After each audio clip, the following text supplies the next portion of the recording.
The rain had not started yet, but the sky over the city was the color of wet stone, and Alara Whitmore was running as if it already had. Her shoes struck the cobblestones hard enough to bruise her feet, and her breath tore out of her in short, painful gasps. Behind her, 3 men moved through the crowded evening market, with the calm confidence of hunters, who knew their prey had nowhere left to go. She had left her home only 20 minutes ago, slipping out through the kitchen door, while her father argued with a merchant about unpaid debts. She had not planned to run. She had planned only to think, to walk for a moment and clear her head before the wedding contracts were signed in the morning. But then she had seen him. Edmund Cole, the man she was promised to, standing at the corner with 2 men she did not recognize, speaking in a low voice that made her skin turn cold. And when his eyes had lifted and found hers across the square, something in his expression had changed from irritation to command. Now she was running, and the market stalls blurred past her in streaks of orange lantern light and shouting voices. A woman selling apples yelled at her to watch where she was going. A boy with a cart of firewood barely pulled it out of her path in time. Alara did not stop to apologize. She could hear footsteps behind her, steady and unhurried, the footsteps of men who knew that a woman in a torn cloak, alone in the dark, would eventually run out of places to go. She turned down a narrow street between 2 rows of shuttered shops, hoping to lose them in the maze of the old quarter. But the street opened suddenly onto a wider avenue, and there she nearly collided with a line of polished black carriages waiting outside a townhouse, with tall windows glowing gold from within. A private gathering, she realized. The kind of event her family used to be invited to, before the deaths, before everything fell apart. She pressed herself against the side of the nearest carriage, chest heaving, and looked back the way she had come. The men were close now. Too close. She could hear one of them say her name, not loudly, but with the flat certainty of someone who believed the chase was already over. That was when she saw him. He stood a few feet away, near the carriage door, dressed in a black coat so finely tailored, it seemed to absorb the lantern light rather than reflect it. He was tall, broad through the shoulders, with dark hair swept back from a face that looked as though it rarely smiled. He was watching her with an expression she could not read, somewhere between curiosity and calculation, as if she were a puzzle that had wandered into his evening uninvited. She did not know him. She did not know his name, his title, or his character. But she knew, with the sudden clarity of someone who has run out of options, that he was the only thing standing between her and the men who were closing in. "Please," she said, her voice breaking on the single word. "Hide me." For a moment he said nothing. His dark eyes moved past her, taking in the 3 men, now crossing the avenue, with purposeful strides, then returned to her face, studying it the way a merchant studies a coin he suspects might be counterfeit. She braced herself for refusal. She braced herself for him to step aside and let the men take her, the way strangers so often did when trouble was not their own. Instead, he reached out and closed his hand around her arm. His grip was firm but not cruel, and he pulled her toward him with a motion so smooth it looked almost rehearsed, tucking her against his side in the shadow cast by the carriage. She felt his other arm settle around her waist, anchoring her in place, and she went very still, uncertain whether she had traded one danger for another. "Say nothing," he murmured, his voice low and even, meant only for her. "Let me speak." The 3 men arrived at the edge of the avenue, slowing as they took in the scene.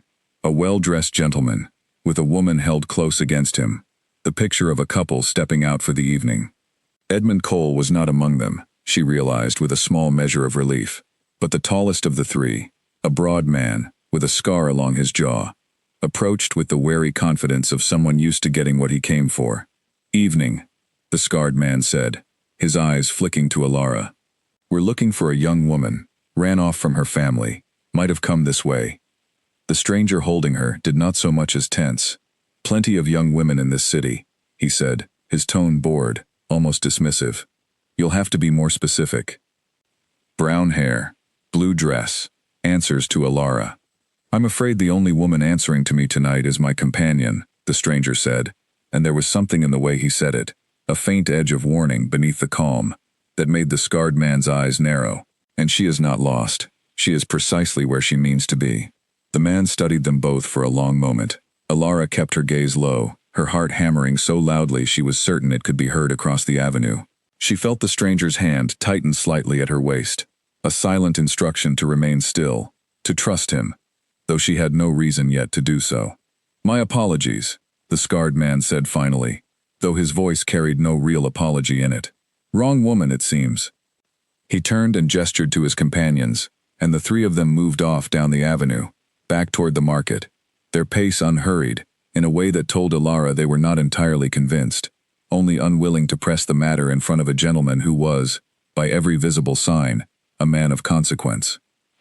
She did not relax until they had disappeared around the corner. Only then did she become aware of how close she was standing to the stranger, how firmly his arm still held her, how the warmth of him had, despite everything, made her feel safer in the last 2 minutes than she had felt in weeks. She stepped back, and he let her go without resistance, though his eyes remained fixed on her with the same assessing look as before. "Thank you," she said, smoothing her torn cloak with hands that would not quite stop shaking. "I don't know what would have happened if you hadn't." "You're welcome to imagine it," he said, cutting her off, not unkindly, but with a directness that startled her. "But gratitude is not currency, and I don't offer favors for free." She blinked at him. "I don't understand." "You will." He glanced toward the townhouse behind him, where the sound of music and conversation drifted faintly through the tall windows, then back at her, and for the first time, something like interest sparked behind his cool expression. "You interrupted my evening, Miss Whitmore," she said, before she could think better of offering her name to a stranger. "Ilara Whitmore. Miss Whitmore." He said it slowly, as though testing the shape of it. "I am Damien Ashworth, Duke of Rothmere."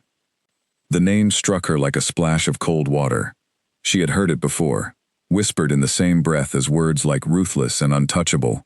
A man who had built and broken fortunes with equal indifference, who was said to have no interest in society beyond what it could offer him in profit. She had never expected to meet him, and certainly never expected to be standing in a dark street clutching the sleeve of his coat. "Your Grace," she said, dropping into a hurried, imperfect curtsy that betrayed how unprepared she was for this meeting. "I'm sorry. I didn't mean to intrude on your evening.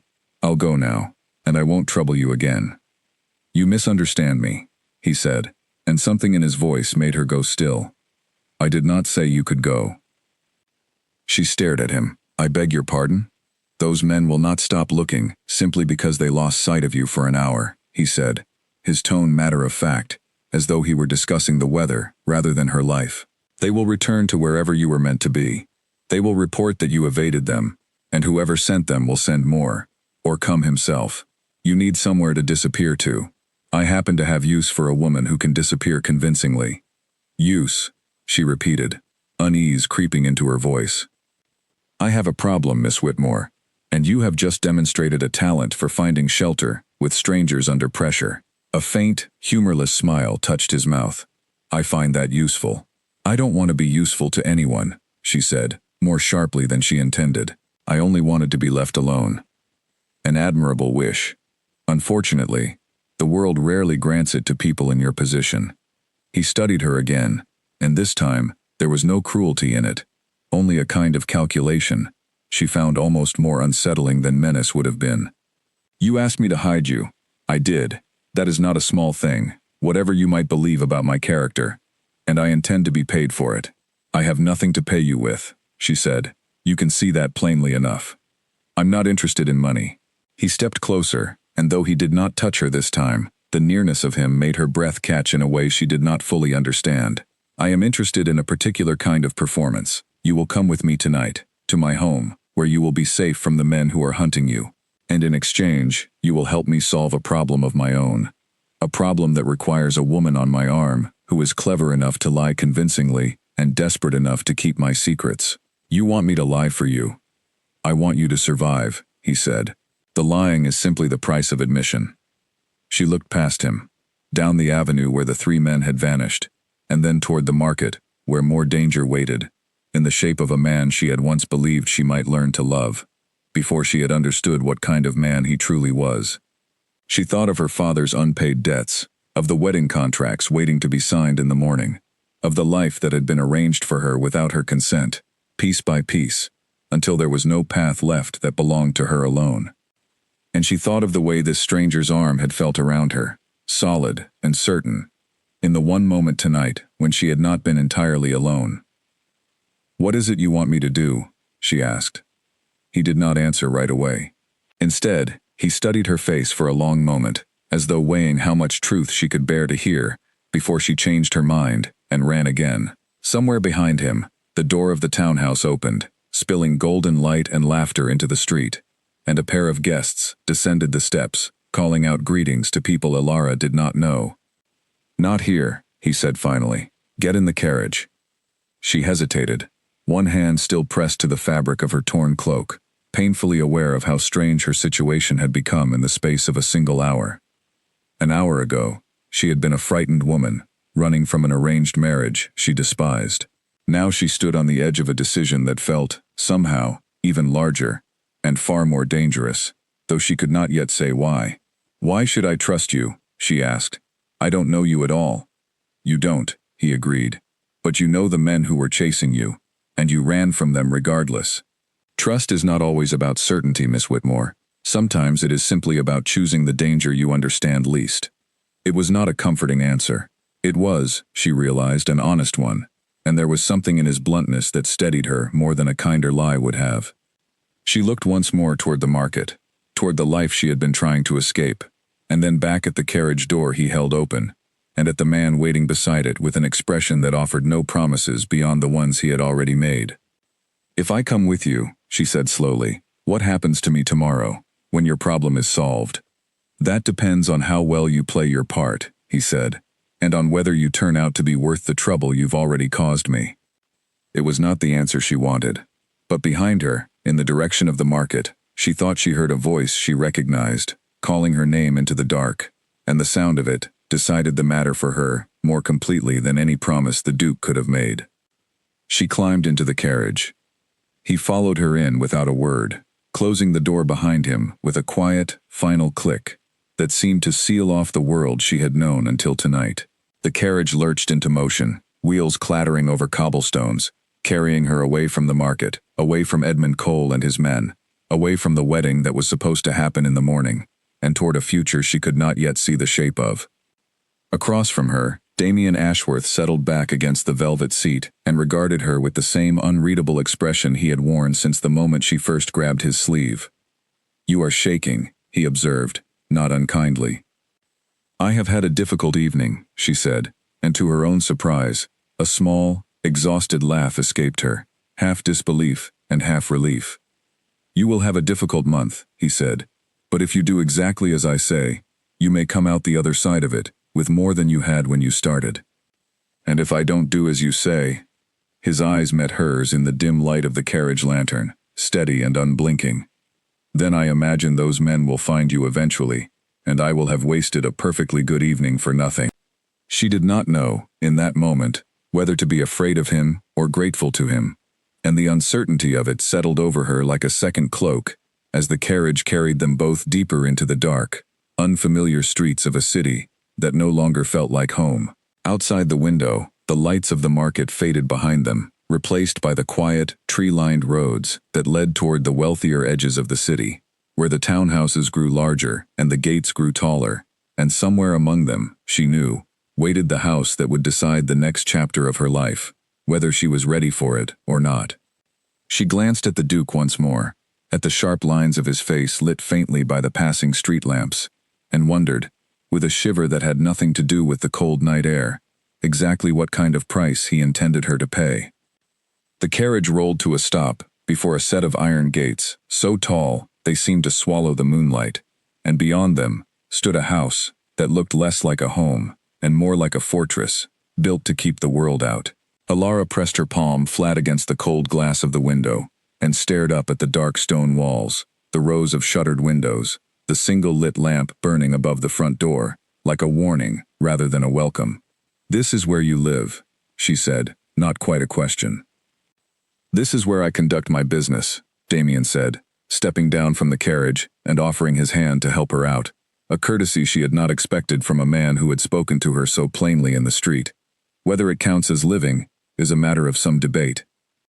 She took his hand only because the alternative was stumbling on the uneven gravel, and the moment her fingers closed around his, she felt again that same strange, steadying warmth she had noticed earlier, the sense that whatever else this man might be, his grip did not waver. She released him as soon as her feet touched solid ground. Inside, the house was warmer than its exterior promised, lit by low fires in wide hearths, and lined with paintings, whose subjects watched her pass with painted, indifferent eyes. A butler appeared, almost silently, took the Duke's coat without a word, and cast only the briefest glance toward Alara before retreating down a side corridor, as though the arrival of a strange woman at midnight were an entirely ordinary occurrence in this household. "Sit," Damien said, guiding her into a study lined floor to ceiling with books, where a fire crackled low in the grate. "You look as though you might fall down otherwise."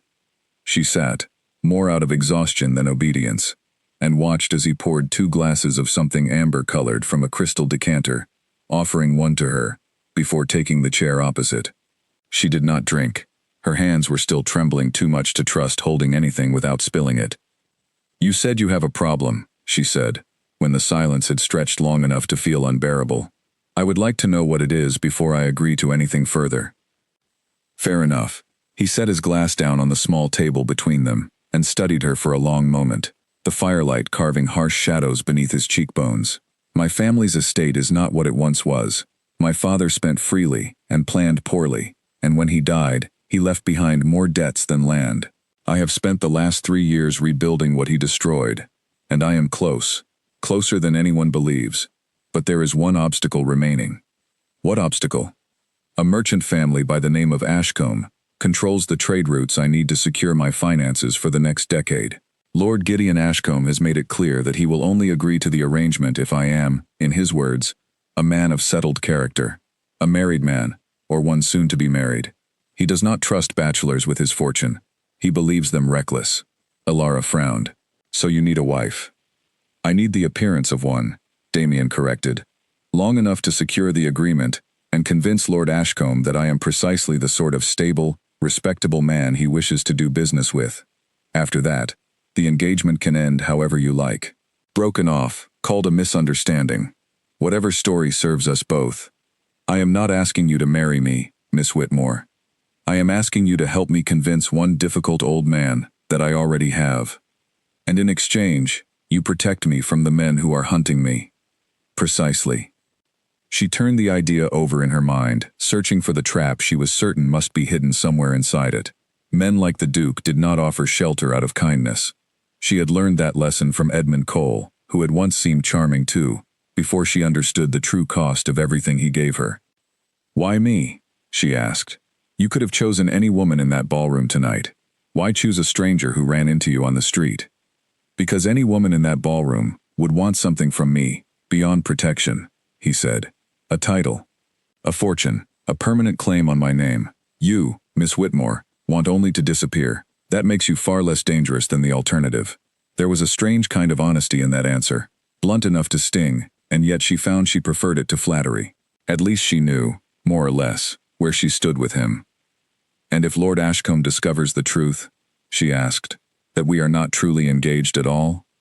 Then we will have failed, and I will have wasted considerably more than one evening." A faint, humorless smile touched his mouth. "Which is precisely why I require someone capable of lying convincingly, Miss Whitmore.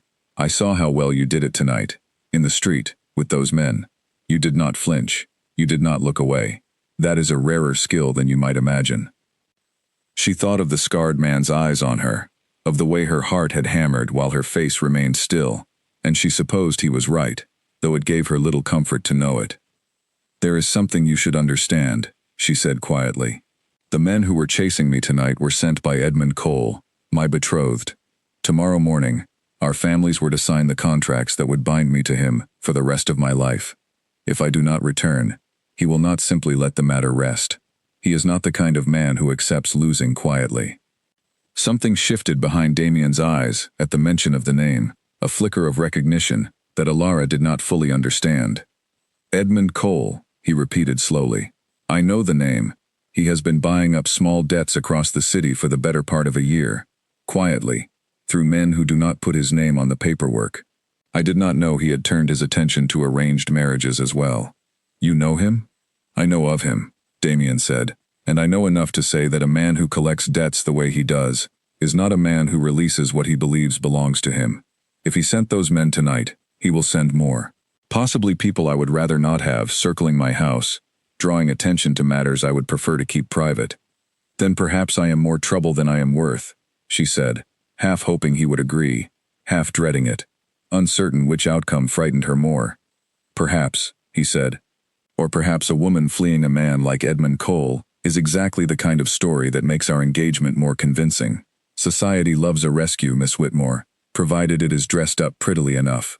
A duke who saves a young woman from a cruel arrangement and offers her his protection instead. Lord Ashcombe fancies himself a man of principle. He will find the tale quite moving. You would use my suffering to close a business arrangement. I would use the truth to solve two problems at once, he said, unbothered by the edge in her voice. You needed somewhere to hide. I needed a reason for society to believe my engagement. Cole has, without meaning to, provided us both with a very convenient story. She should have been angry at the coldness of it, at how easily he folded her fear into a strategy. But there was something almost comforting in his practicality. He was not pretending to care about her out of kindness. He was telling her, plainly, exactly what she was worth to him and why. And there was a strange safety in that honesty that Edmund's false warmth had never given her. If I agree, she said slowly, I want more than protection while the arrangement lasts. I want enough money, when it ends, to start somewhere new, somewhere far from Cole, and far from my father's debts. Something that might have been approval flickered across Damien's face, there and gone so quickly she almost doubted she had seen it. Now that, he said, sounds like a woman negotiating, rather than a woman begging. I find I prefer it. Is that a yes? It is a yes, he said, provided you understand the terms clearly. While you are under this roof, you will be introduced as my intended bride. You will attend the events I require you to attend, say the things I require you to say, and under no circumstance will you reveal to anyone, including my own household staff, that this arrangement is anything but genuine. Lord Ashcombe has spies everywhere, Miss Whitmore. One careless word in the wrong company, and everything we build here collapses. I understand, she said, though privately, she wondered how convincingly she could pretend to love a man she had known for less than 3 hours. You will also need clothing befitting the intended wife of a duke, he continued, his tone shifting into something more businesslike, almost brisk. What you are wearing now will not do for the ball at the end of the month, where Lord Ashcombe will expect a formal introduction. My housekeeper will see to the details. A ball, she repeated, a fresh wave of nerves rising in her chest, in front of all of society. As your fiancé. Yes. And if I make a mistake, if I say the wrong thing, or move the wrong way, or fail to convince him, then we will both suffer for it, he said simply. Which is precisely why I intend to make certain you do not fail. There was something almost reassuring in the certainty of that statement, though she could not have said why. Perhaps it was simply that no one, in a very long time, had spoken of protecting her as though it were a matter of fact rather than a favor granted grudgingly. The fire popped softly in the grate, and outside the tall windows, the wind had picked up, rattling faintly against the glass.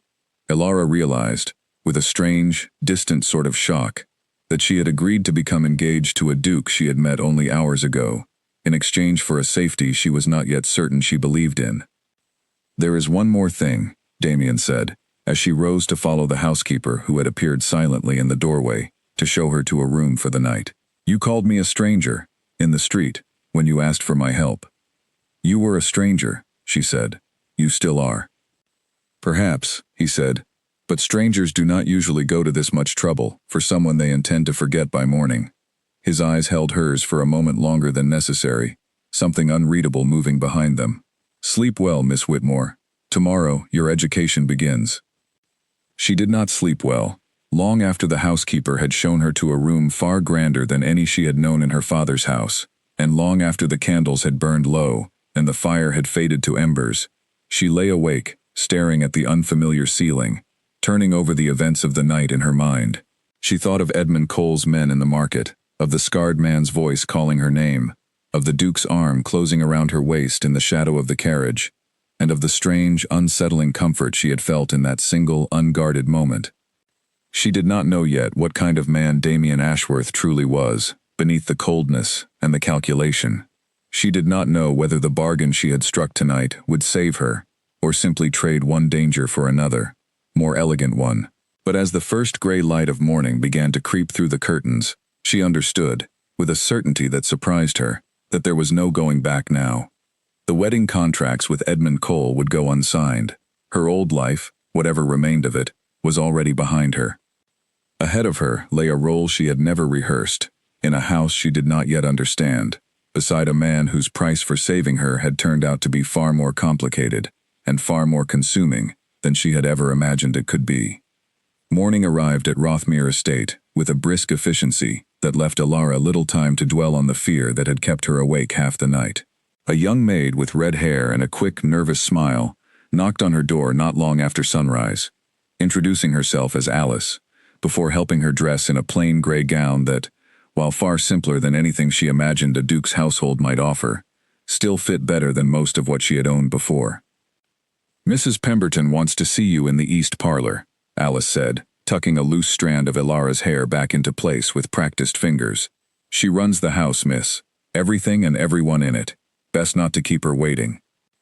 Ilara followed the winding corridors down to the east parlor, where a tall, silver-haired woman stood, examining a ledger with the sharp, unhurried attention of someone who had spent decades managing far more than a household budget. Mrs. Pemberton looked up as Ilara entered, and her gaze moved over her with an assessment so thorough it made Ilara feel as though she were being measured for a role in a play she had not yet read the script for. "So you are the young woman who arrived at midnight with no belongings and a torn cloak," Mrs. Pemberton said, closing the ledger with a soft snap. "His Grace tells me you are to be introduced as his intended bride."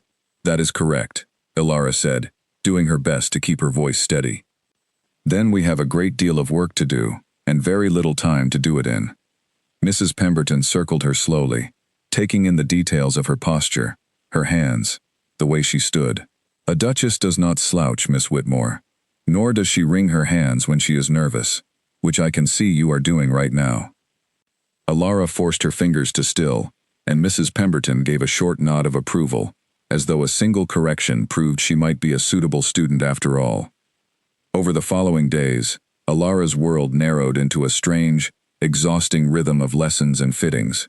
In the mornings, a dressmaker named Constance arrived with bolts of fabric in colors Ilara had never worn, deep blues and emerald greens that Mrs. Pemberton insisted suited her far better than the pale, modest shades her family had always favored.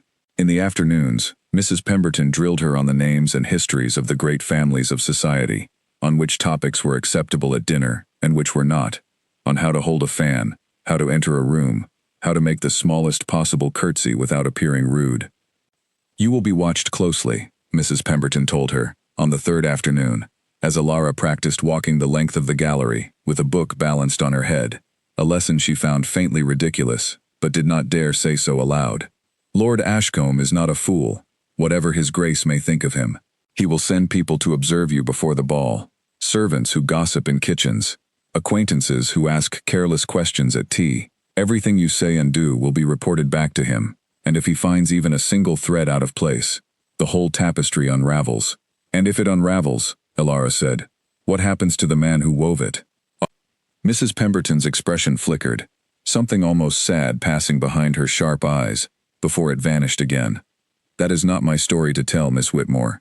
But I will say this much.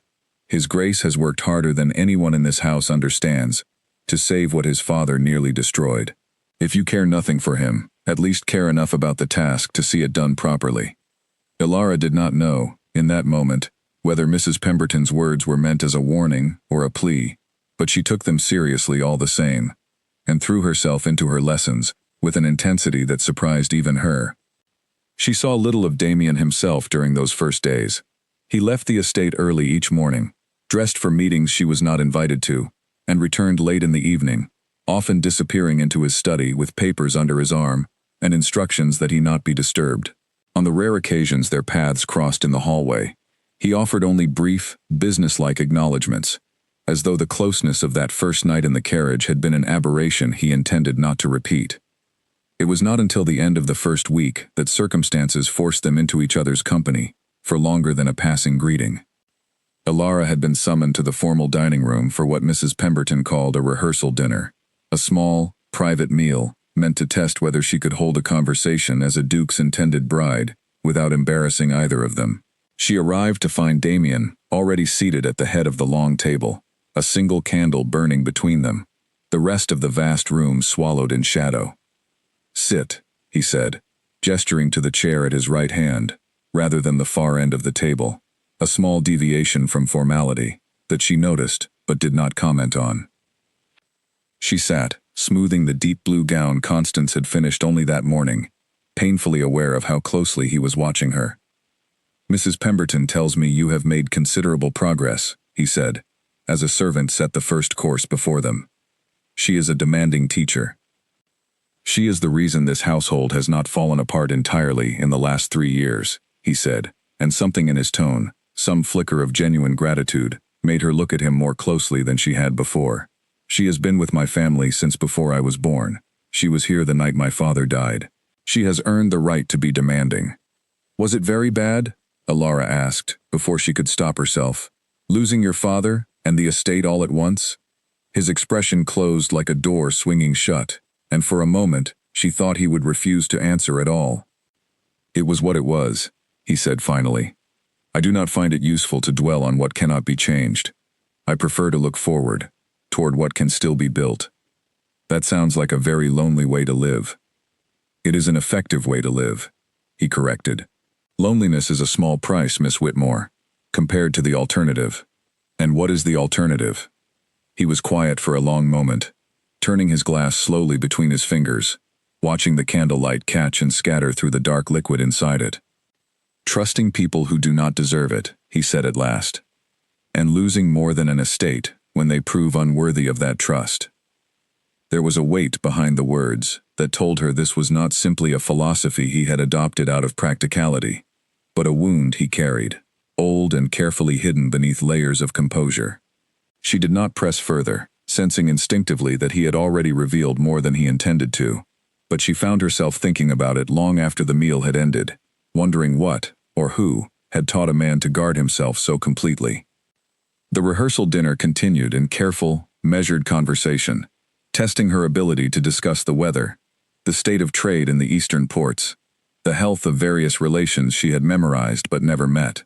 She stumbled only once, mixing up the names of 2 cousins Mrs. Pemberton had drilled into her that morning, and Damien corrected her smoothly, without so much as a change in his expression, covering the mistake so seamlessly that a passing servant would never have noticed it had happened at all. "You are quick," he said, when the servants had cleared the final course and left them alone again. "Quicker than I expected. Is that a compliment, Your Grace?" "It is an observation," he said, though the faintest curve touched the corner of his mouth, the first genuine expression she had seen from him since the night in the market. "I do not offer compliments easily." "No," she agreed. "I imagine you don't offer much of anything easily." Something flickered in his eyes at that, an acknowledgement, perhaps even a challenge, though he said nothing more on the subject. Instead, he rose from the table and extended his hand to help her from her chair, a courtesy that had become familiar to her over the past week, though it still sent a small, unwelcome flutter through her chest each time his fingers closed around hers. "There is something you should know before the ball," he said, as they walked together toward the door of the dining room. "Edmund Cole has been asking questions in the city, discreetly but persistently. He knows you did not simply vanish into thin air." Ilara's steps faltered. "What has he found?" "Nothing yet, as far as my people can tell, but he is not a patient man, and patience is precisely what he will need if he hopes to find you here without drawing attention to himself. For now, we are safe within these walls." He paused at the door, his hand still resting lightly at the small of her back, a touch that felt, in that moment, less like performance and more like reassurance. "But I would be lying if I told you the danger has passed, simply because you are no longer running through the market." "I am aware of that," she said quietly. "I have been aware of it every hour since I arrived." "Good," he said. "Fear, used properly, keeps people careful. It is only when fear turns into panic that mistakes are made." "Is that meant to comfort me?" "It is meant to prepare you," he said. "Comfort is a luxury we can consider. once Lord Ashcombe has signed the agreement, and Edmund Cole has given up the search. Until then, I need you sharp, not soothed." She studied his face in the low candlelight, searching for some crack in the composed, businesslike mask he wore so consistently, and found, for just a moment, something that looked almost like concern beneath it, quickly smoothed away the instant he noticed her looking. "Good night, Miss Whitmore," he said, stepping back, restoring the careful distance between them that seemed to matter so much to him. "Sleep if you can. Tomorrow, Mrs. Pemberton intends to drill you on dancing, and I am told she does not go easy on her pupils." Elara returned to her room that night, with her mind full of contradictions she could not quite untangle. The Duke who had spoken so coldly of trust and loneliness was the same man who had corrected her mistake at dinner, without a flicker of judgment, who had walked her to the door with his hands steady at her back, who had warned her of danger, not as a burden to frighten her, but, she suspected, as a genuine act of care disguised in the language of strategy.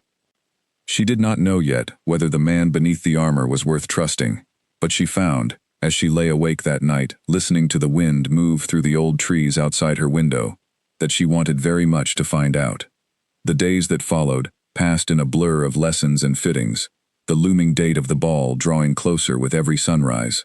Mrs. Pemberton proved every bit as demanding on the dance floor as she had been at the dining table, correcting Elara's posture with sharp taps of her cane, and insisting, again and again, that a duke's intended bride did not stumble, no matter how unfamiliar the steps. It was during one of these lessons, late in the second week, that Damien appeared unannounced in the doorway of the ballroom, watching in silence, as Elara attempted, for perhaps the 10th time, to master a particularly difficult turn.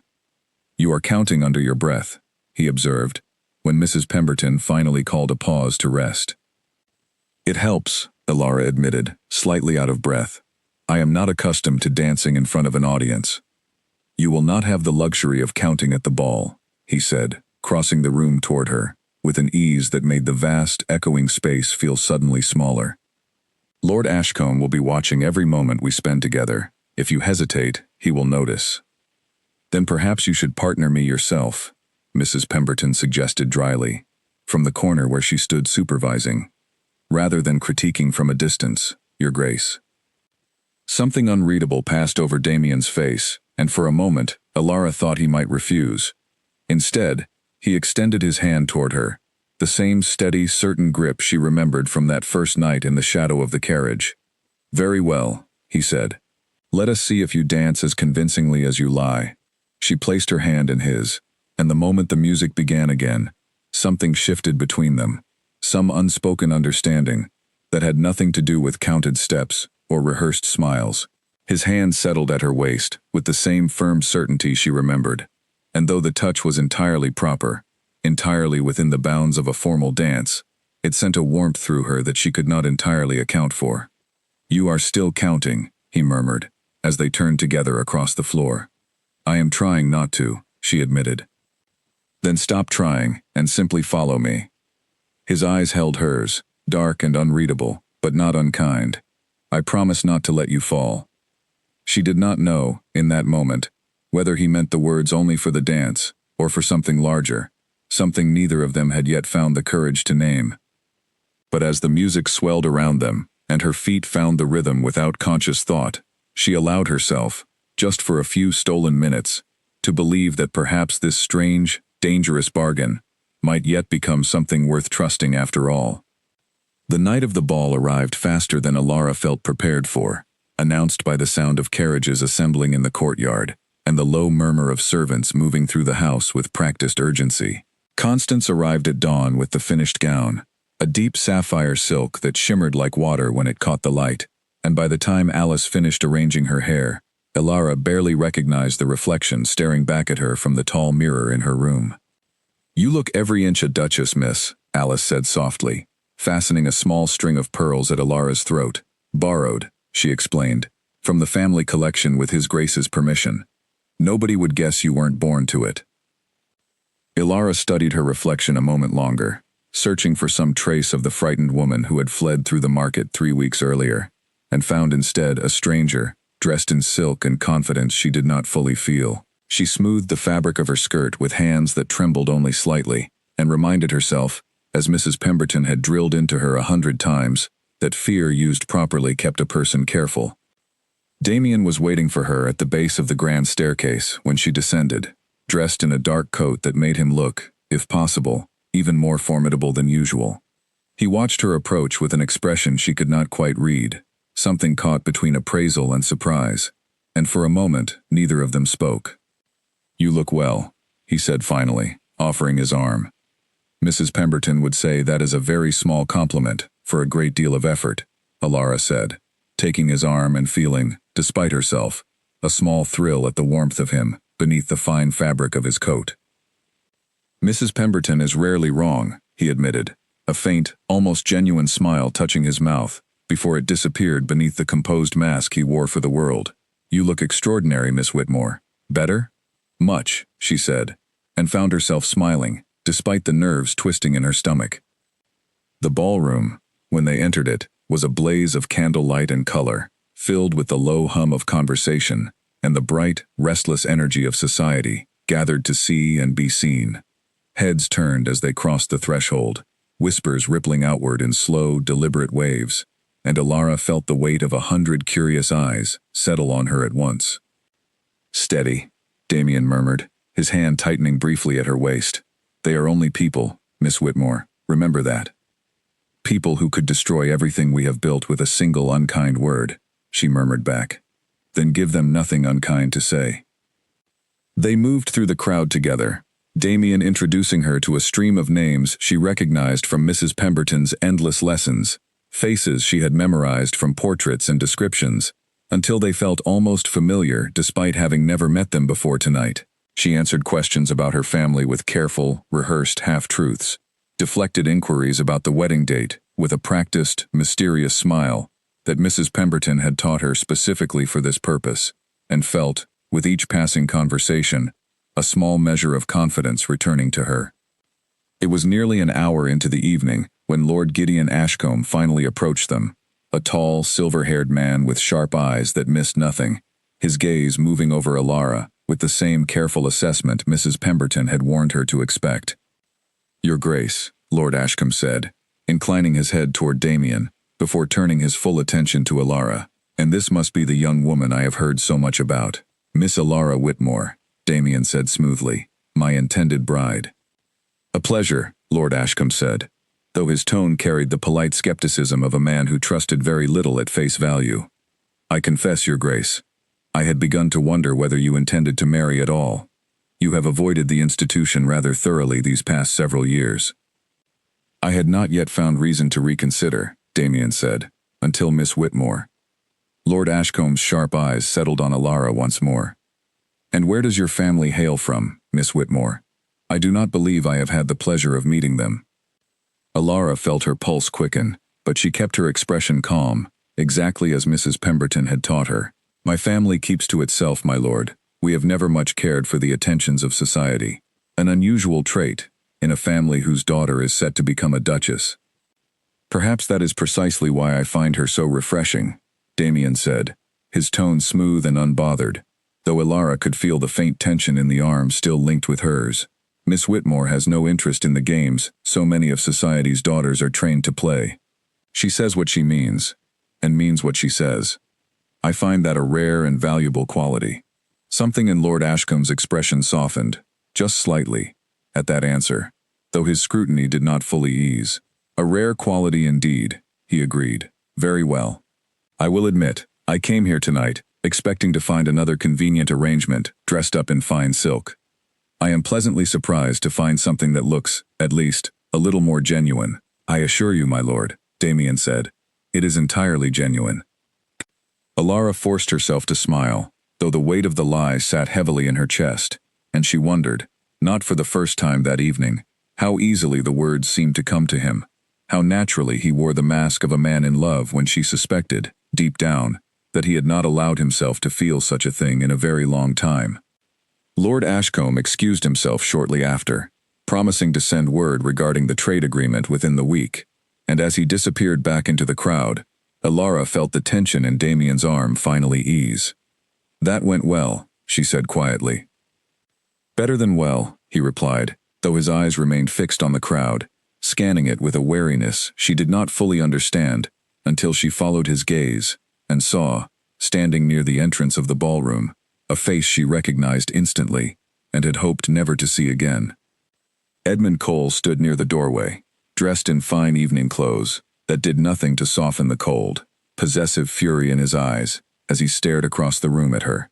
Beside him stood two men she recognized from the market, the same men who had chased her through the crowded stalls 3 weeks earlier, now dressed respectably enough to blend into the edges of a ball they had clearly not been invited to.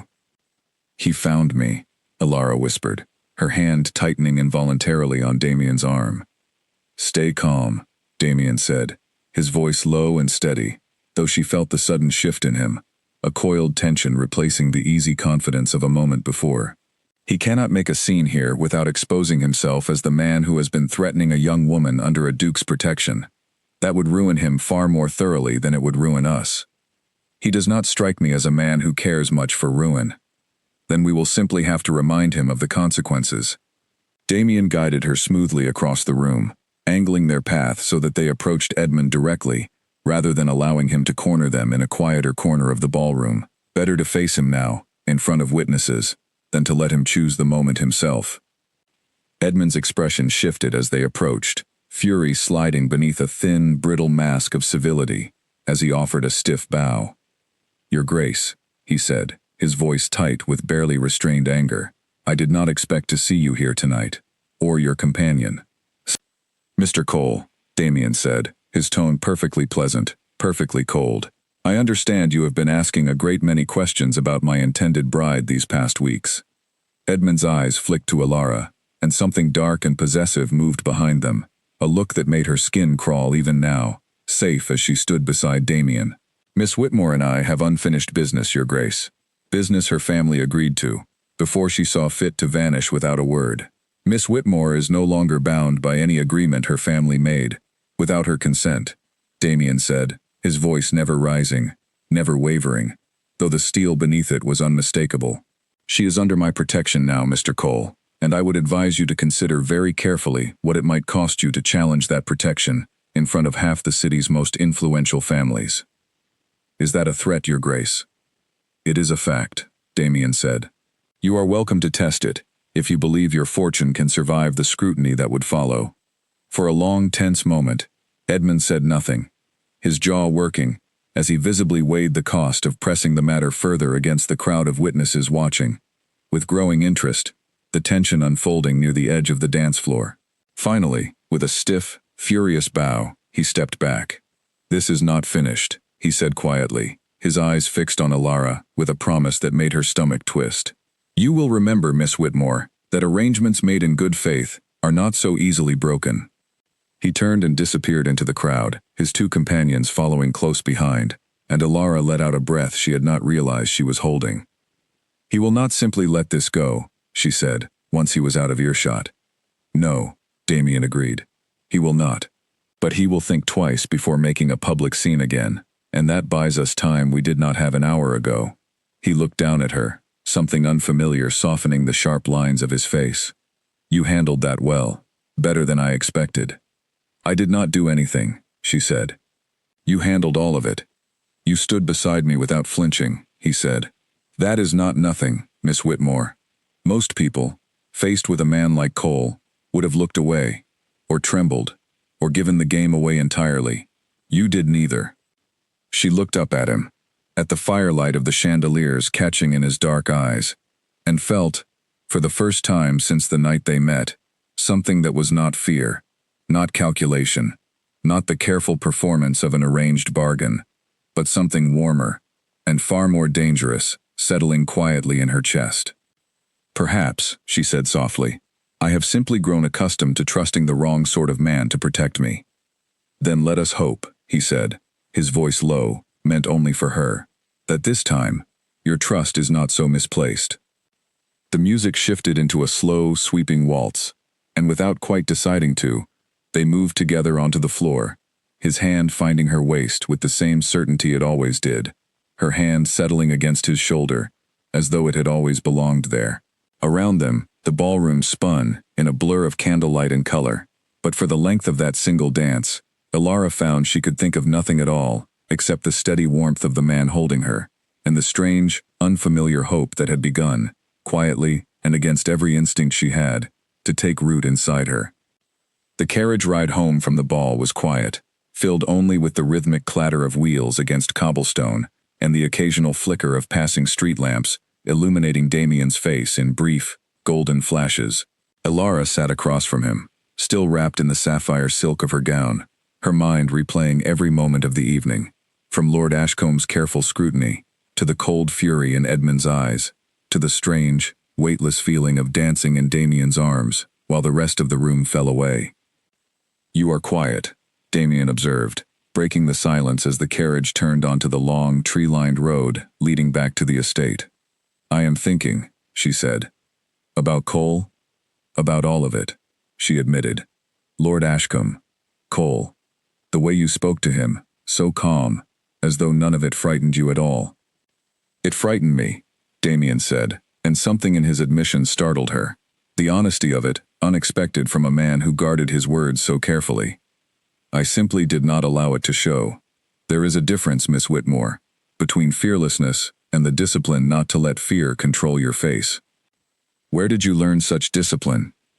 He was quiet for a long moment, watching the dark countryside pass beyond the window, and she thought again, as she had at their first dinner together, that she had touched some old, carefully guarded wound.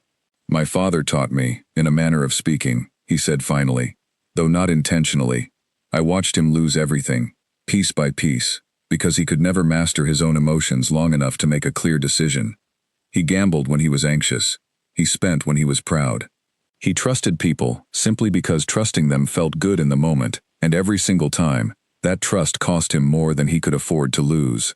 His jaw tightened, the muscle flexing beneath his composed expression. "I decided, very young, that I would not repeat his mistakes, that I would learn to feel nothing I could not control." "That sounds exhausting," Ilara said softly. "It is considerably less exhausting than losing everything you have built," he said, "which is what happens to men who let their feelings choose for them." She studied him in the dim light of the carriage, searching for some crack in the careful armor he wore, and found, for just a moment, something rawer beneath it. Some old grief he had spent years learning to bury beneath discipline and strategy. "You cannot control everything," she said gently. "Not even you, Your Grace." "No," he admitted, surprising her again with the honesty of it.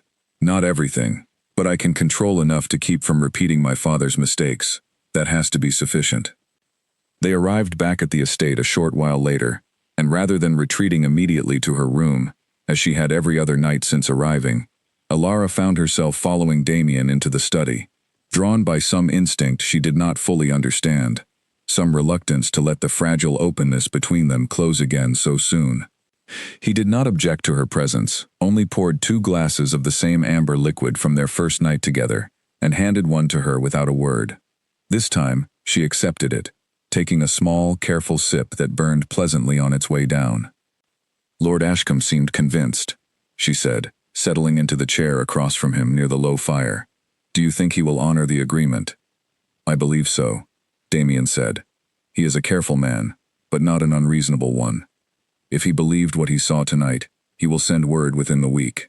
He studied her over the rim of his glass. "You played your part remarkably well, for someone who claimed, 3 weeks ago, to have no talent for lying." "I did not lie about everything," she said, before she quite realized what she was admitting. He went very still. "What do you mean?"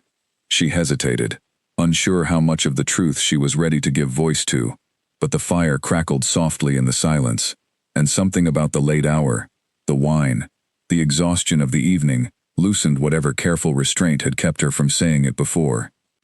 "When I told Lord Ashcombe that I felt safe with you," she said quietly, "that was not entirely a performance." Something shifted in Damien's expression, the careful composure he wore so consistently cracking, just slightly, to reveal something underneath that looked almost like surprise, and beneath that, something warmer still. "Ilara," he said, and it was the first time he had used her given name, rather than the formal address he had maintained so carefully since the night they met. "You should be careful what you admit to a man like me. I am not accustomed to being told the truth, and I confess, I do not entirely know what to do with it. Perhaps you could simply accept it, she said, instead of turning it into a strategy. He set his glass down slowly, and for a long moment, neither of them spoke, the space between their chairs suddenly charged with something neither of them had acknowledged before. Not fully, not out loud. This arrangement was never meant to become complicated, he said finally, his voice lower than before. I offered you protection. You offered me a convincing performance. That was the entirety of our bargain. And now? Now, he said, I find I am no longer certain where the performance ends, and something else begins. She held his gaze, her heart beating fast in her chest, and felt, for the first time since the night in the market, that the danger she faced was not only the men hunting her, but the quiet, unguarded way this man was looking at her now, as though she had become something far more valuable to him than a convenient solution to his troubles. I do not know what happens after Lord Ashcombe signs his agreement, she admitted. I do not know what happens to me, or to us, once the danger has passed and the bargain is fulfilled. Neither do I, Damien said. I have spent 3 years planning every detail of my future, Miss Whitmore, and I confess, you are the first variable I did not plan for. Is that a complaint? It is an observation, he said, echoing his own words from days before, though this time, there was warmth beneath them rather than distance. 1. I find I do not entirely mind. The fire popped softly in the grate, and outside the tall windows, the wind moved gently through the old trees surrounding the estate, carrying with it the last quiet hours of a night that had begun in danger and was ending, unexpectedly, in something far gentler. There is still Edmund Cole to consider, Ilara said, forcing herself back toward practicality, though her voice had softened considerably from the careful, guarded tone she had used with him during their first days together. He will not simply disappear because we survived one confrontation at a ball. No, Damien agreed, the warmth in his expression sharpening back into something more watchful, more strategic.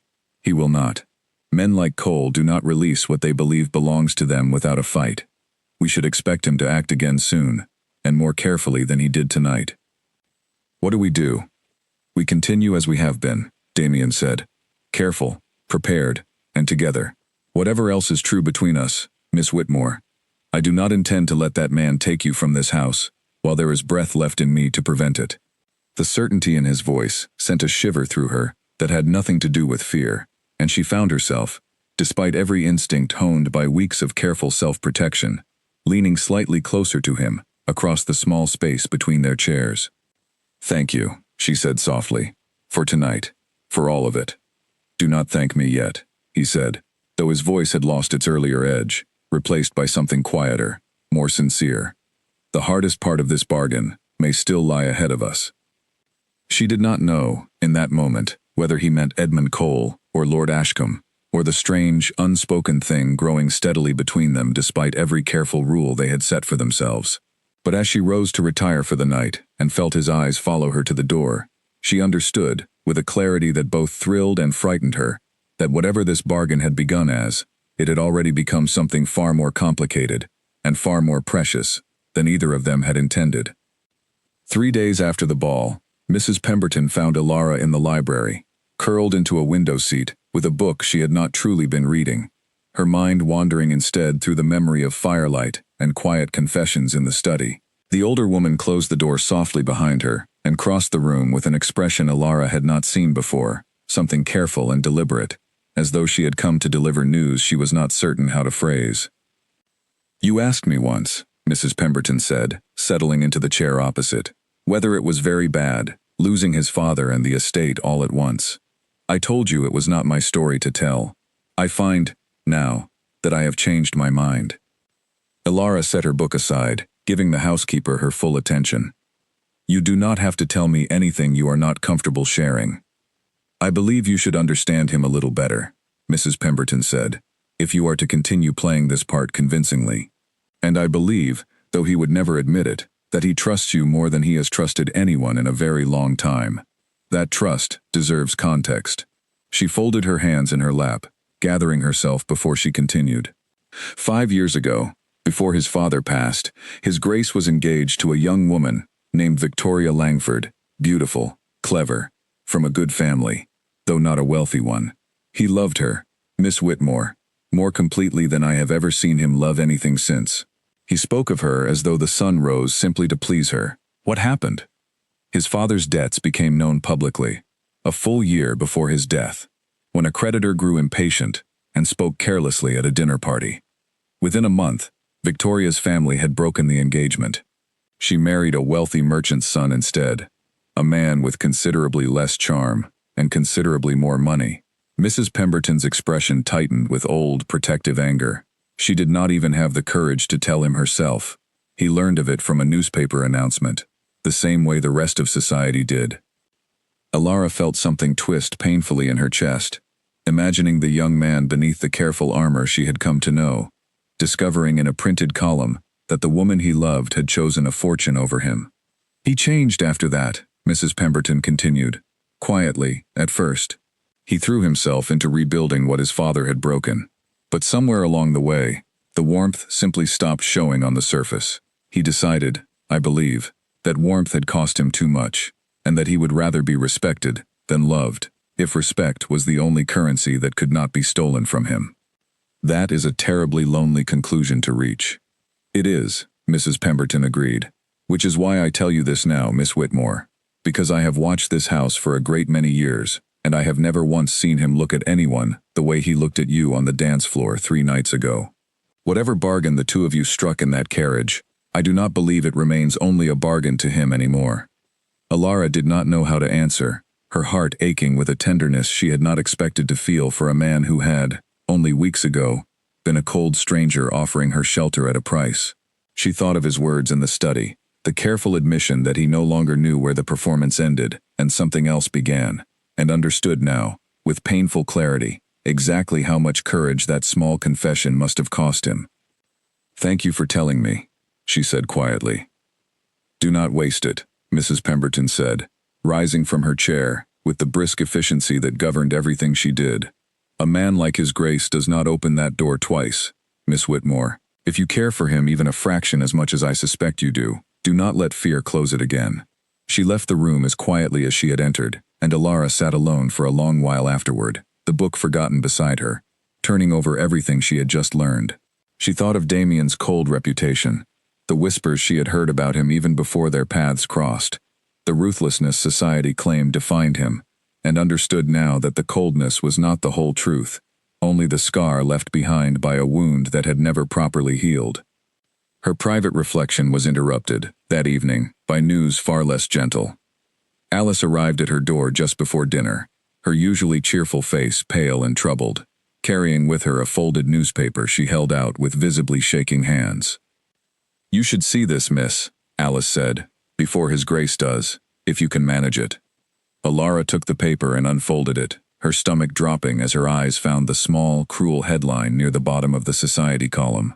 It spoke, in carefully vague but deeply damaging language, of a young woman calling herself the intended bride of a certain duke, whose family history did not, according to unnamed sources, match the story she had told at a recent ball.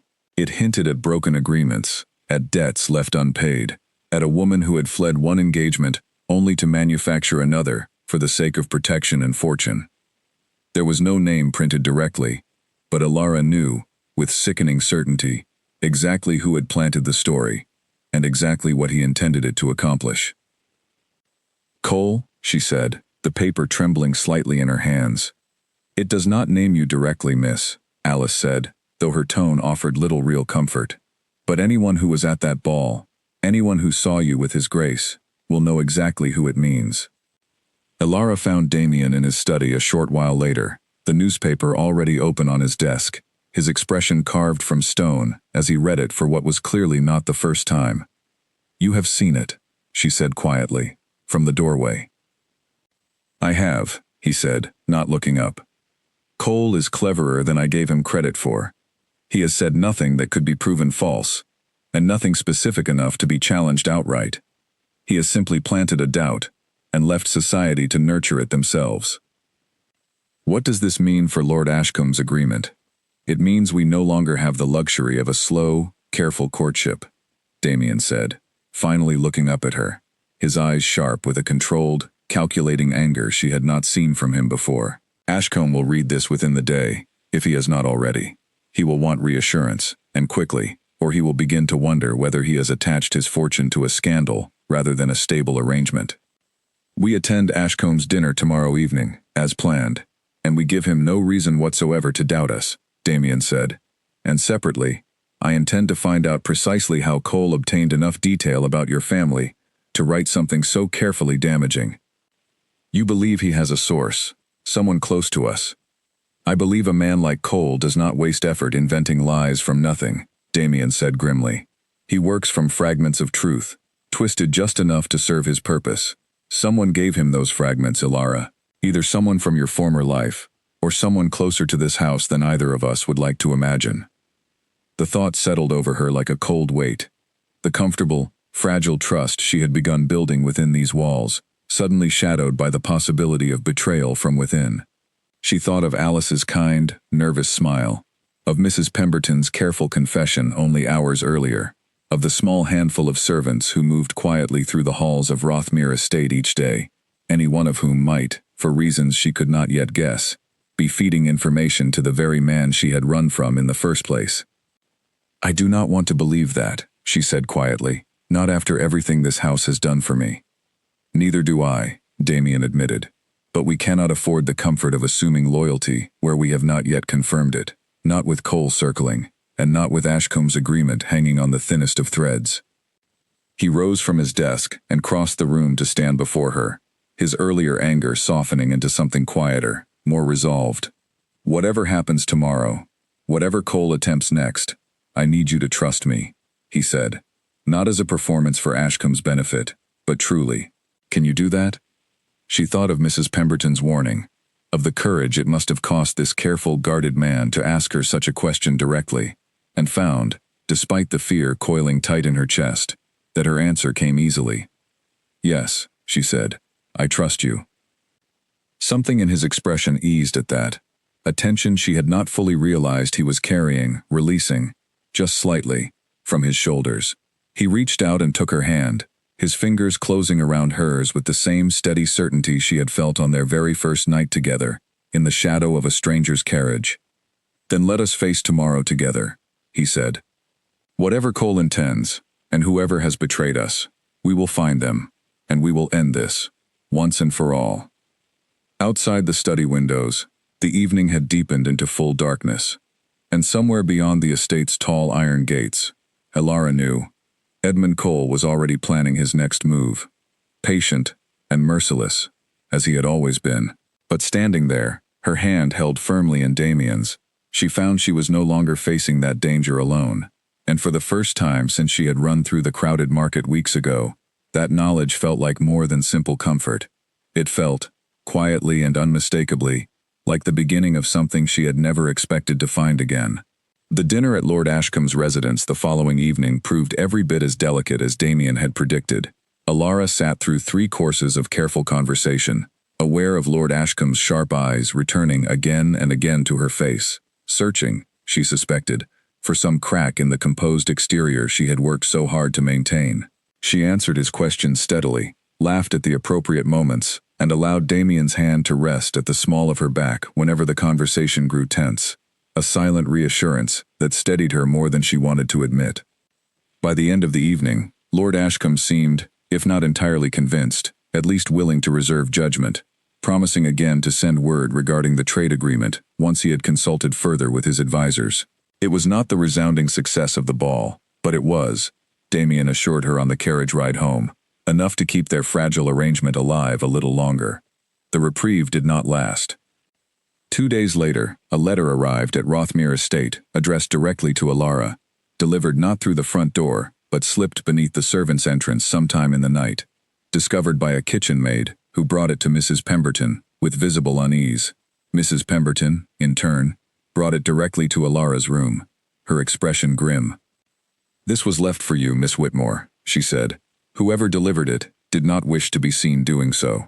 Ilara broke the plain wax seal with trembling fingers and unfolded the single sheet of paper inside.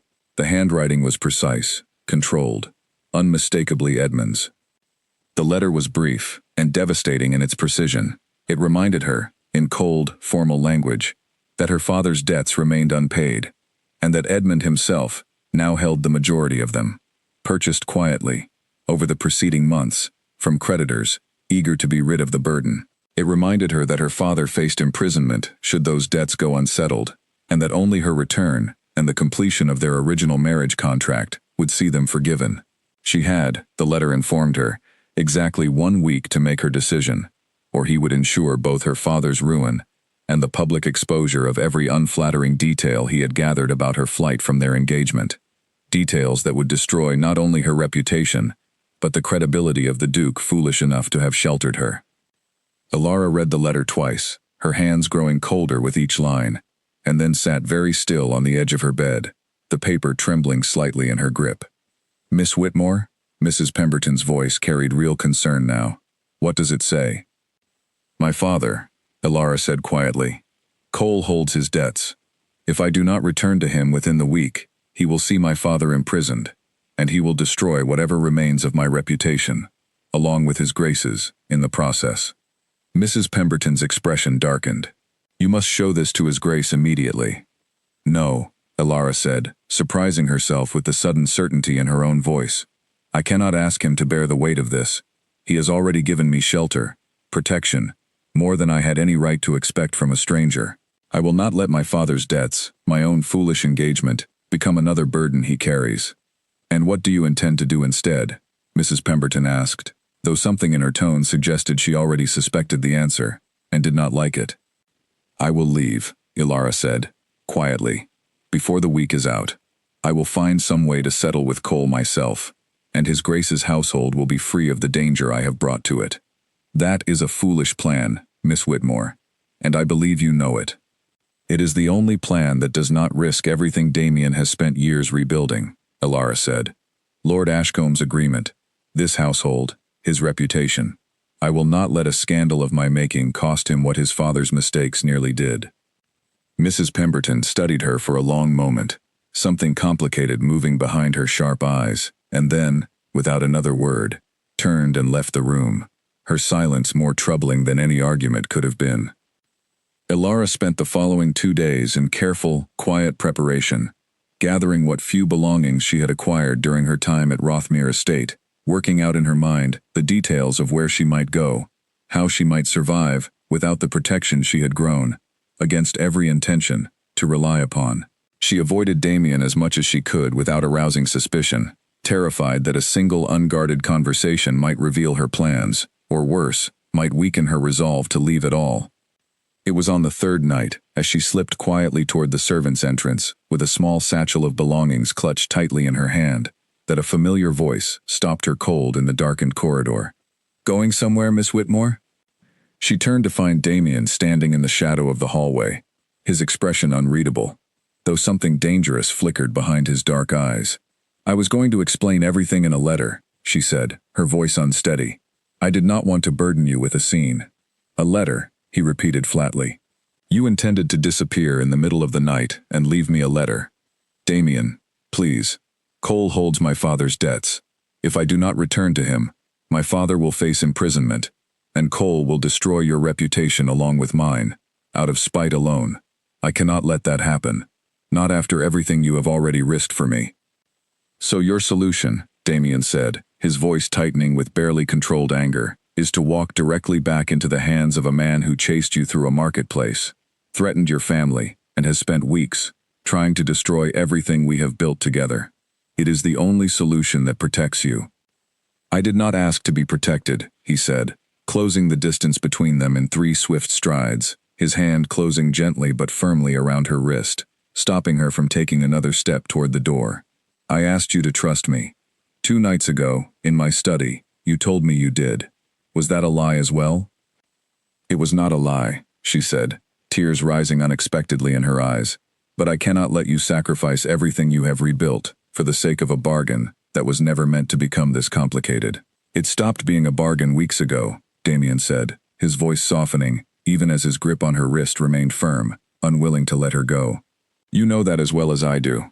I have not spent every evening this past month simply performing a role for Lord Ashcomb's benefit, Alara. I have not danced with you, argued with you, Worried for you, because a contract required it of me. Then what have you been doing? She whispered. Falling in love with you, he said, the words rough and unpolished, entirely unlike the careful, composed man she had come to know. Against every rule I set for myself after Victoria, against every careful defense I built to keep exactly this kind of vulnerability from ever finding me again. And I will not stand here and watch you walk out that door to sacrifice yourself for a debt that is not even yours to carry.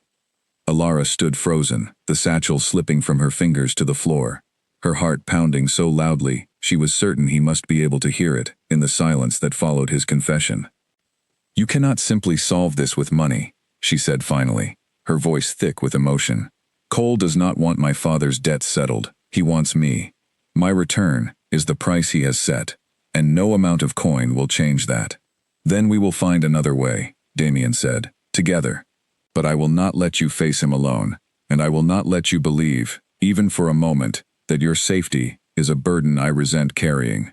Damien, let me help you, he said, his voice quieter now, almost pleading, a tone she had never heard from him before. Please, Alara, do not shut me out, simply because you are afraid of what it might cost me to keep you safe.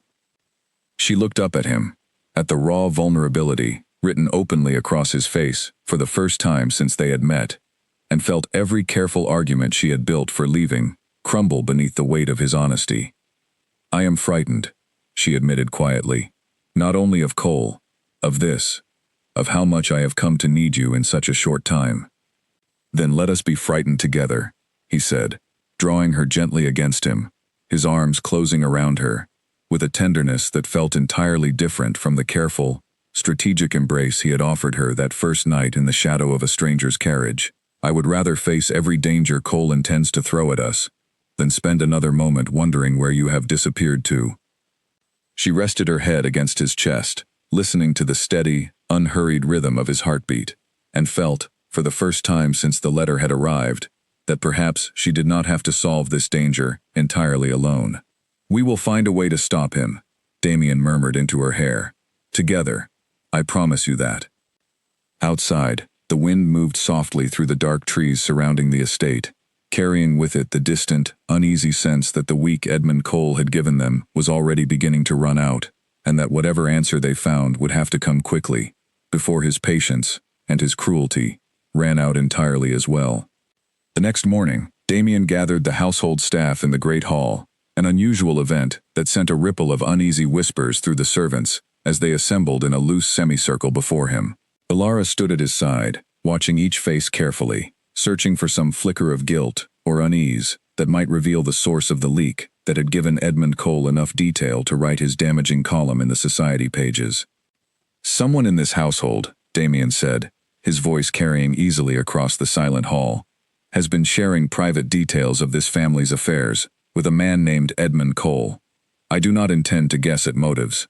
I intend to find the truth, and I would strongly advise whoever is responsible to come forward now, rather than wait for me to uncover it myself. Silence answered him, broken only by the soft shuffling of feet and the anxious glances servants exchanged with one another. Mrs. Pemberton stood near the front of the group, her expression carefully neutral, though Alara noticed her eyes moving across the assembled staff with the same careful assessment she had once turned on Alara herself. No one stepped forward. Very well, Damien said, his tone hardening. Then we will proceed differently. Effective immediately. No member of this household is to leave the estate grounds without express permission, and all correspondence, incoming and outgoing, will be reviewed until this matter is resolved.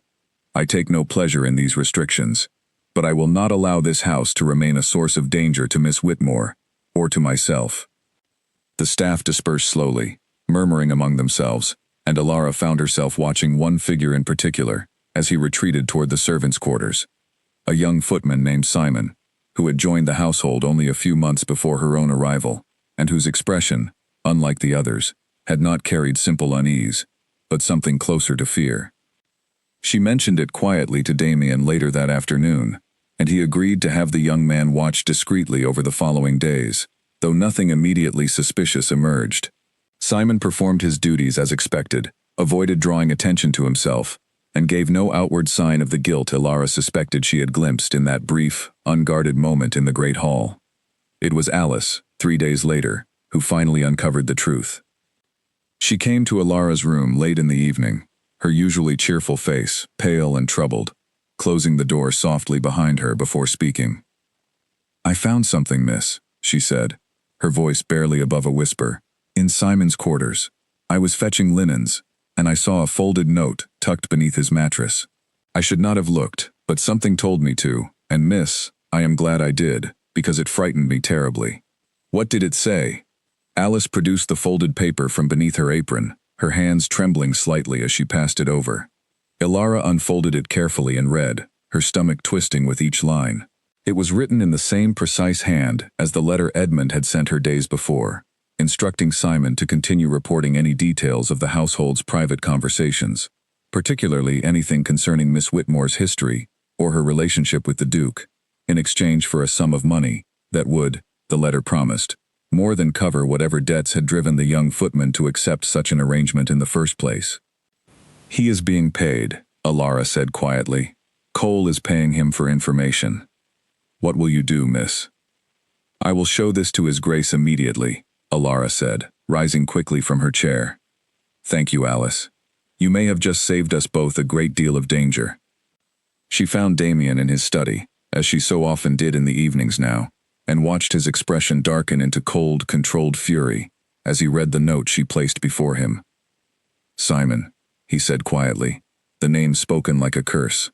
"I trusted that boy enough to bring him into this household, and he has been selling our privacy to the very man threatening to destroy it. What will you do?" "I will confront him," Damien said, "tonight, before he has any chance to warn Cole that his source has been discovered." They found Simon in the servants' quarters a short while later, and the young man's composure crumbled almost instantly beneath the weight of the evidence laid before him, his desperate confession spilling out in fragments between apologies and tears. His mother, he explained, had fallen seriously ill months earlier, and the cost of her care had driven him into debts he could not otherwise repay. Cole had approached him quietly, promising a solution to his troubles in exchange for small, seemingly harmless details about the household's daily life, details that had, over time, grown into something far more dangerous than Simon had ever intended to provide. "I never meant for it to go so far, Your Grace," Simon said, his voice breaking. "He told me it was only small things, nothing that could truly harm anyone. I did not know he intended to use it the way he has." Damien studied the young man for a long, silent moment, his anger visibly warring with something closer to weary understanding, a recognition, perhaps, of how desperation could push even well-meaning people toward choices they would never otherwise have made. "You will be dismissed from this household immediately," Damien said finally, "but I will not see you thrown into further ruin, for a mistake born of desperation, rather than malice. I will settle your mother's outstanding debts myself, on the condition that you leave this city entirely, and that you provide us with everything you know about Cole's plans before you go." Simon stared at him, visibly stunned by the unexpected mercy in the offer, before nodding quickly, gratefully, and beginning to speak. What he revealed, over the following hour, gave Ilara and Damien their first real advantage since Edmund Cole had re-entered their lives. Simon explained that Cole intended to attend Lord Ashcombe's final dinner before the trade agreement was formally signed, using an invitation obtained through a distant, unwitting connection, where he planned to expose the full details of Ilara's flight from their engagement directly to Lord Ashcombe himself, ensuring that even if the scandal did not destroy Damien's reputation entirely, it would certainly destroy the fragile trust Lord Ashcombe had only just begun to extend toward their arrangement. "He means to ruin everything in a single evening," Damien said, once Simon had been sent quietly on his way with the promised settlement of his debts, publicly, in front of the one man whose approval we have spent weeks working to secure.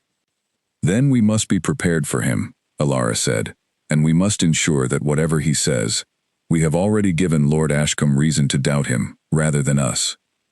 Damien studied her for a long moment, something like admiration flickering behind the calculation in his eyes.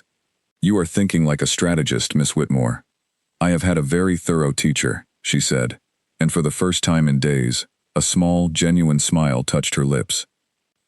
"Then let us plan carefully," Damien said, drawing her down beside him at the desk, spreading out paper and ink between them, as though preparing for a battle rather than a dinner party. Cole believes he holds every advantage. It is time we reminded him precisely how dangerous it is to underestimate the people he has chosen to threaten. Outside the study windows, the night had deepened into full darkness, but for the first time since Edmund's letter had arrived, Alara felt something steadier than fear settling in her chest. A quiet, determined resolve that came from finally facing the danger together, rather than each carrying its weight alone. Lord Ashcomb's dinner arrived 3 evenings later, the final formal gathering before the trade agreement was to be signed, and Alara had never felt more prepared, nor more afraid, walking into a room in her life. Damien had spent the intervening days quietly gathering evidence of his own, documents proving Edmund's practice of buying up vulnerable families' debts and using them as leverage for cruel, coercive arrangements, testimony from 2 other families who had suffered under similar threats and were finally willing, with Damien's careful assurance of protection, to speak against him. The dining room at Lord Ashcomb's residence glittered with candlelight and crystal, a smaller, more intimate gathering than the ball had been, but no less dangerous for its size.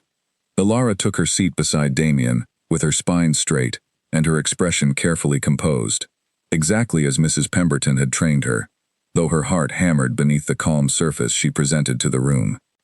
Edmund Cole arrived precisely as Simon had warned them he would, escorted in by a distant acquaintance who clearly had no idea of the danger he had unwittingly invited into Lord Ashcomb's home. He wore an expression of careful, practiced civility, though his eyes found Alara across the room, almost immediately, cold and triumphant, certain that whatever he intended to say tonight would finally accomplish what weeks of threats and schemes had failed to achieve. The conversation proceeded normally through the first courses, careful and polite, though Alara felt the tension building beneath the surface, like a held breath waiting to be released. It was not until the final course had been cleared that Edmund made his move, rising from his seat with the theatrical confidence of a man certain of his victory. "Lord Ashcombe," he said, his voice carrying easily across the quieted table, "before this agreement is finalized, I believe there is something you deserve to know about the woman your future business partner intends to marry."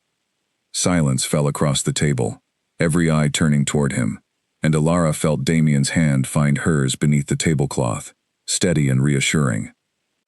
"Miss Whitmore was engaged to me," Edmund continued, "until she fled our arrangement without explanation, taking refuge with the Duke of Rothmere.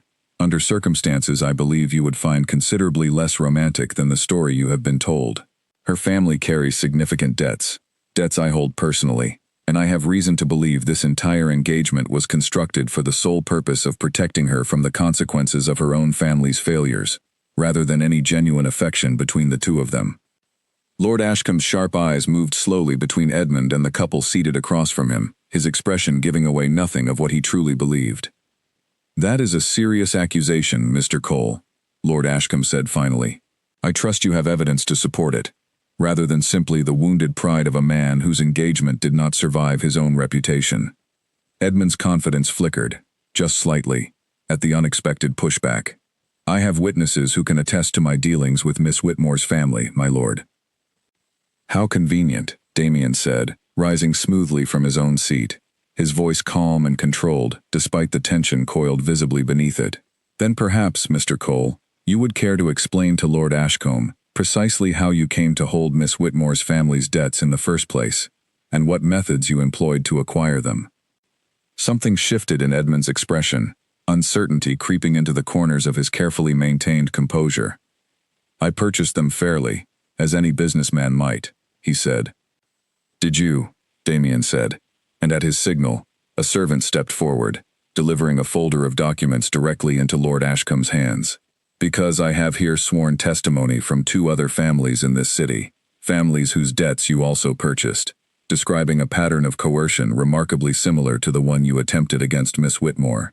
Threats of imprisonment, arranged marriages secured not through affection, but through financial desperation, and in at least one case, a young woman driven to flee the city entirely, rather than submit to the arrangement you demanded of her."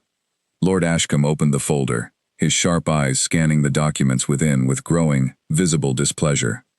"This is a fabrication," Edmund said, his voice rising with the first real crack of panic Alara had seen from him since the night in the market.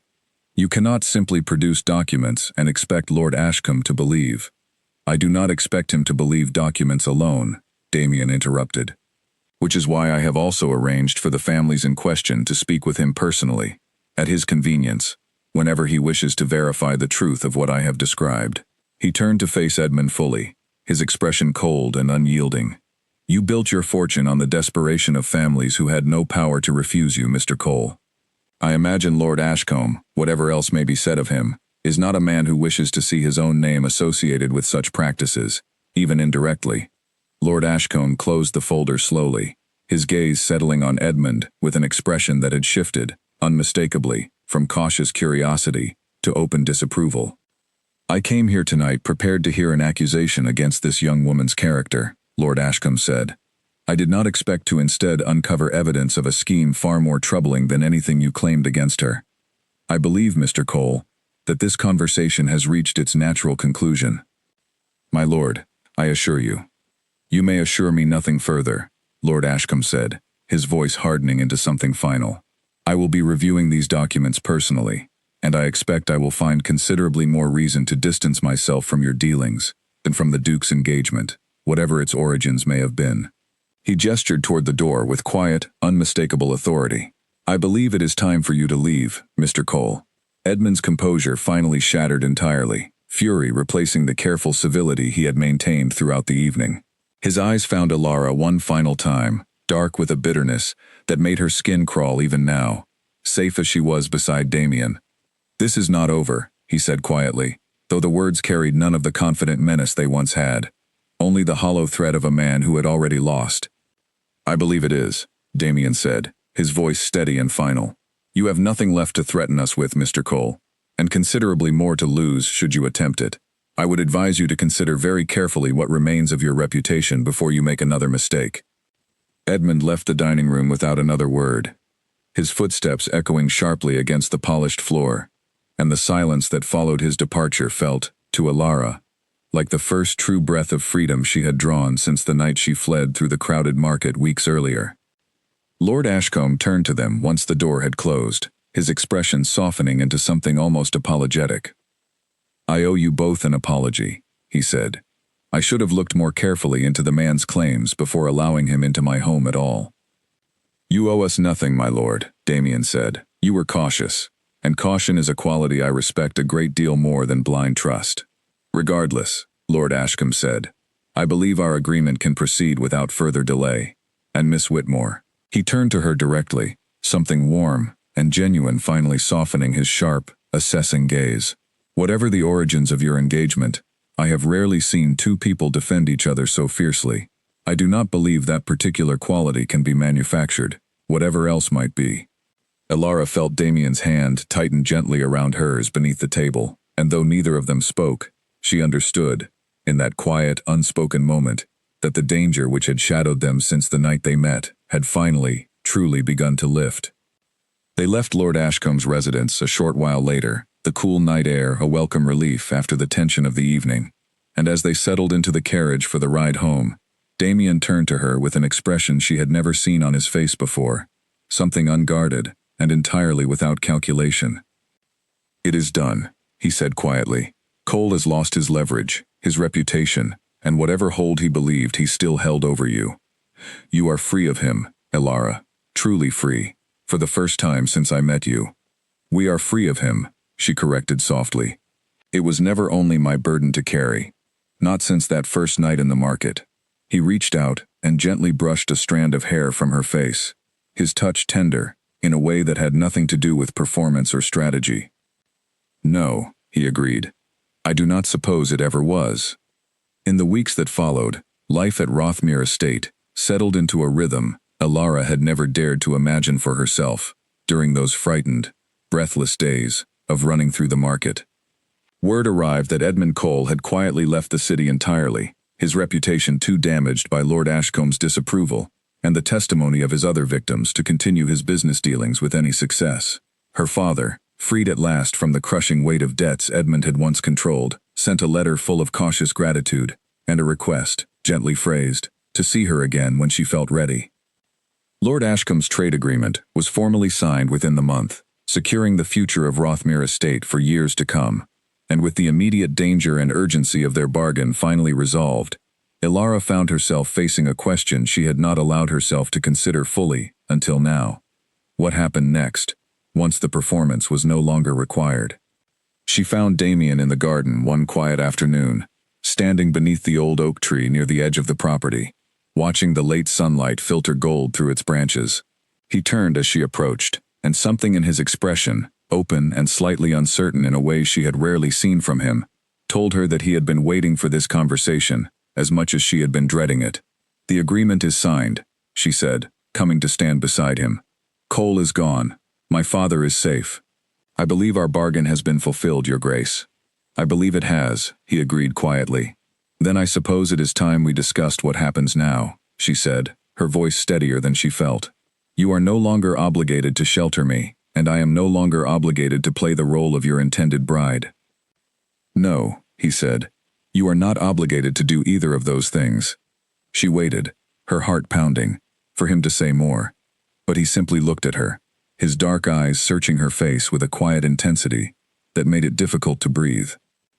"Ilara," he said finally, "I have spent 5 years building walls around myself, so carefully, that I convinced myself I no longer needed anyone at all. I told myself that loneliness was simply the price of safety, that feeling nothing was preferable to feeling too much, and losing it all over again." He reached out and took her hand, his grip as steady and certain as it had been that very first night in the shadow of a stranger's carriage. "You walked into my life uninvited, in the middle of a crowded market, and in the space of a few short weeks, you undid every careful defense I spent years constructing." "I did not mean to," she said softly. "I know," he said, a faint smile touching his mouth. "That is precisely why it worked. You were never trying to win anything from me, Ilara. You were simply trying to survive, and somewhere in the middle of helping you do that, I found that I no longer wished to survive alone." He drew a small velvet box from his coat pocket, and Ilara felt her breath catch as he opened it, to reveal a simple, elegant ring, far less ostentatious than she might have expected from a man of his wealth and title, but somehow, for that very reason, more meaningful than the grandest jewel could have been. "This is not a bargain," he said, his voice low and earnest. "This is not a performance for Lord Ashcombe, or a strategy to secure an agreement, or a price paid for shelter in a dangerous night. I am asking you, freely and completely, without any condition attached, to marry me. Not because it solves a problem, but because I cannot imagine facing whatever comes next in my life, without you beside me." Tears rose unexpectedly in Ilara's eyes, and she found herself laughing softly, a sound of pure, disbelieving joy that surprised even her. "You once told me that hiding me would cost me something," she said. "I never imagined the price would turn out to be your entire heart, offered so completely in return." "A fair trade, I believe," he said, "given how completely you have already claimed mine." "Yes," she said, before he had even finished asking the question properly, her hand trembling as he slid the ring gently onto her finger. "Yes, Damien, I will marry you." He drew her into his arms, and the kiss that followed held none of the careful calculation that had governed every touch between them during those first uncertain weeks. It was warm, and real, and entirely without pretense, a promise made freely between two people who had found, against every improbable circumstance that had brought them together, something worth building a genuine life around. Their wedding took place 2 months later, in the very ballroom where Lord Ashcombe had first scrutinized their supposed engagement, now transformed with flowers and candlelight, for a celebration that carried none of the anxious performance of that earlier evening. Mrs. Pemberton stood near the front of the gathered guests, her sharp eyes uncharacteristically soft with unshed tears, as she watched the ceremony unfold. Alice, given a place of honor among the household staff, could not stop smiling throughout the entire evening. Even Lord Ashcombe attended, offering a warm, genuine toast to a match he confessed he had never expected to witness turn from strategy into something so clearly built on love. Ilara's father attended as well, standing quietly near the back of the room, watching his daughter marry a man of his own free choosing, rather than one selected for the convenience of unpaid debts. And though little was said between them that evening, Beyond careful, tentative pleasantries, Alara understood, from the quiet pride in his eyes, that the beginning of a genuine reconciliation had finally taken root. As the evening drew to a close and the last of the guests departed into the cool night air, Damien found Alara standing near the same tall windows where they had once shared their first honest conversation about trust and loneliness so many weeks ago. "Do you remember," he said, coming to stand beside her, "the first thing you ever said to me?" "Hide me," she said, smiling at the memory. "And you told me it would cost me something." "It did," he agreed. "It cost you your old life, your old fears, everything you believed you understood about safety and trust.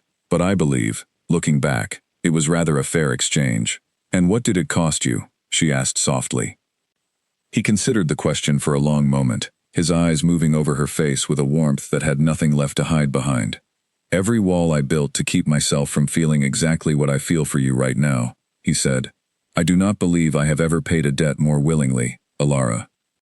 She rested her head against his shoulder, watching the last of the candlelight flicker gently across the empty ballroom, and thought of the frightened, desperate woman who had once grabbed a stranger's sleeve in a crowded market, pleading for a hiding place from a danger she could not face alone. That woman could never have imagined, in her most hopeful dreams, that the price of that single desperate request would turn out to be a love more genuine and lasting than anything she had ever believed herself capable of finding. Outside, the stars had begun to emerge over the quiet gardens of Rothmere Estate, and within its walls, in the warm circle of Damien's arms, Alara finally allowed herself to believe, completely and without reservation, that she had found not merely a place to hide, but a home worth building a lifetime around.